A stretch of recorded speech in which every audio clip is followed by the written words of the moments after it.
दोस्तों आज के इस वीडियो में हम डिस्कस करने वाले हैं आपके BSc third year 6 semester botany के फर्स्ट पेपर का यूनिट 7 से जुड़ा हुआ टॉपिक एक्सपर्ट सिस्टम।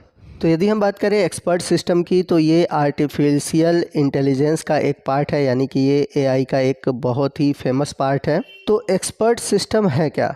तो आपको बता दें कि एक्सपर्ट सिस्टम एक प्रकार का कह सकते हैं कि सॉफ्टवेयर है, या फिर एक प्रकार का कंप्यूटर है, या फिर कह सकते हैं कि एक प्रकार का ऐसा रोबोट है जो कि एक्सपर्ट की तरह काम करता है। यानी कि जैसे एक्सपर्ट कोई एडवाइस देते हैं किसी चीज़ से रिलेटेड, वैसे ही ये जो सॉफ्टवेयर है हमें एक्सपर्ट की तरह एडवाइस देता है। जैसे सपोज़ करो कि आप कंप्यूटर पर या फिर मोबाइल पर कुछ टाइप करते हो, ठीक है, वहाँ पर स्पेलिंग मिस्टेक होता है, तो वहाँ पर नीचे आपको रेड की तरह रेड अंडरलाइन दिखाई देता है, जो कि आपको एक्सपर्ट की तरह एक एडवाइस देता है कि आपका जो स्पेलिंग है वो मिस्टेक है। तो ये कैसे पॉसिबल है? ये इस तरह से पॉसिबल है क्योंकि इसके अंदर आपके लिए एक एक्सपर्ट सिस्टम डाला हुआ है जो कि आपको बताता है कि आपने गलत टाइप किया हुआ है। अगर मैं एक और एग्ज़ाम्पल लूँ, जैसे विदेशों में क्या होता है कि जो मेडिकल फैसिलिटी है वो बहुत महंगी है, तो वहाँ पर लोग क्या कहते हैं, डॉक्टर के पास नहीं जाते, डायरेक्ट ऑनलाइन या फिर जो गूगल है या फिर उस पे है, उस पे डॉक्टर से सलाह लेते हैं। तो यहाँ पर जो है एक्सपर्ट सिस्टम काम देता है, ठीक है ना। यानी कि जैसे कि हम किसी मेडिकल स्टोर पर जाते हैं और दवा ले लेते हैं कि भाई पेट दर्द है, सर दर्द है, तो 5 रुपए की गोली 10 रुपए की गोली में काम चल जाता है। तो वहाँ पर हम बहुत बड़ा हेल्थ इशू नहीं बनाते, ठीक है।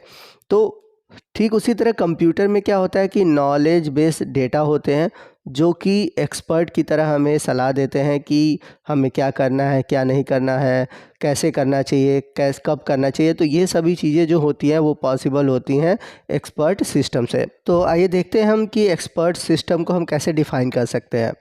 ए piece of software which uses databases of expert knowledge to offer advice or make a decision in such a area as medical diagnosis, account, coding, games is known as expert system।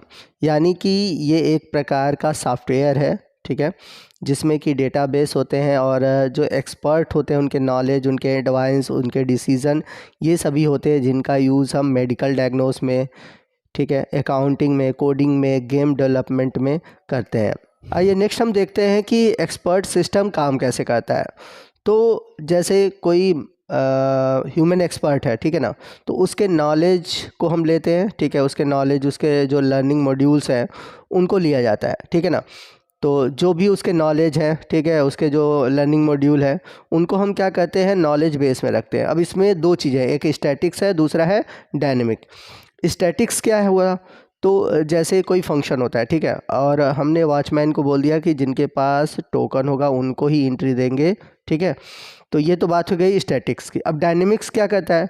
Dynamics कहने का मतलब कि अब किनको देना है, बच्चों को देना है, बड़ों को देना है, बूढ़ों को देना है, और ये फंक्शन कब तक चलेगा, कब तक जाने देना है, ये सभी चीज़ें कहाँ स्टोर होती हैं? डायनेमिक में। अब इसके बाद आता है इन्फ्रेंस इंजन। अब इन्फ्रेंस इंजन क्या कहता है? ये एक मशीन का डेटा है, ठीक है, तो जो भी नॉलेज बेस से डेटा मिला हुआ है वो तुरंत सामने वाले को दे देता है। अब यूज़र इंटरफेस क्या है? यूज़र इंटरफेस क्या है कि जो यूज़र है, यानी कि उसको क्या प्रॉब्लम है, वो जिस तरह के क्वेश्चन पूछ रहा है, उसको जिस तरह की प्रॉब्लम है उसके अकॉर्डिंग नॉलेज बेस से उसको सलाह मिलती है। अब उसके बाद आता है एक्सप्लेनेशन मॉड्यूल। अब एक्सप्लेनेशन मॉड्यूल क्या कहता है कि जो भी सलाह मिला है उसको वाई और हाउ में कन्वर्ट करता है। जैसे कि आपका पेट दर्द हो रहा है, ठीक है, तो उसमें हम कौन सी दवा लेंगे, वो वाई हो गया, ठीक है ना, और किस तरह से लेंगे वो हाउ में हो गया, ठीक है ना। तो कहने का मतलब कि जो एक्सप्लेनेशन मॉड्यूल है वो आपको क्यों और कैसे के बारे में बताता है, यानी कि जो भी आपको एक्सपर्ट बता रहा है उसके दोनों कंडीशन को वो एक्सप्लेन करता है। इसके बाद है केस हिस्ट्री। तो केस हिस्ट्री क्या कहता है कि जो भी सल्यूशन होता है, जो भी एक्सपर्ट सिस्टम के द्वारा उसको जवाब मिला होता है, तो अब अगर बाद में वही क्वेश्चन आता है तो वो उसको ढूंढता नहीं है, उस केस हिस्ट्री के हिसाब से वो सल्यूशन दे देता है। अब इसके बाद है स्पेशल इंटरफेस। अब स्पेशल इंटरफेस क्या होता है कि जैसे कोई फालतू का नॉलेज आ गया, फालतू के क्वेश्चन आ गए, फालतू की चीज़ें आ गई, तो स्पेशल इंटरफेस इसको हैंडल करता है। तो जितनी भी चीज़ें मैंने यहाँ पर एक्सप्लेन की है, चाहे वो स्पेशल इंटरफेस हो या फिर यूज़र इंटरफेस हो, एक्सप्लेनेशन मॉड्यूल हो, इन सभी से रिलेटेड आपको क्या एग्ज़ाम में लिखना है मैं यहाँ पर आपको दे रहा हूँ। ठीक है, मैंने जो भी चीज़ें बताई हैं वो सभी चीज़ें यहाँ पर लिखी हुई हैं, जो भी मैंने पीछे एक्सप्लेन किया हुआ है, ताकि आप आसानी से एग्ज़ाम में इसके बारे में लिख सकें। जैसे कि यदि आपको इन्फ्रेंस इंजन के बारे में लिखना है तो आप कैसे लिखेंगे, इसके बारे में यहाँ पर मैंने दिया हुआ है। इसके अलावा केस हिस्ट्री, फिर नॉलेज बेस, इनके बारे में कैसे लिखना है, और knowledge learning module, user interface, explanation module, इनके बारे में कैसे लिखना है, हर चीज़ यहाँ पर आपको मिल जाएगा। आइए नेक्स्ट हम बात करते हैं कि एक्सपर्ट सिस्टम के क्या एडवांटेज हैं, इसके क्या बेनिफिट है।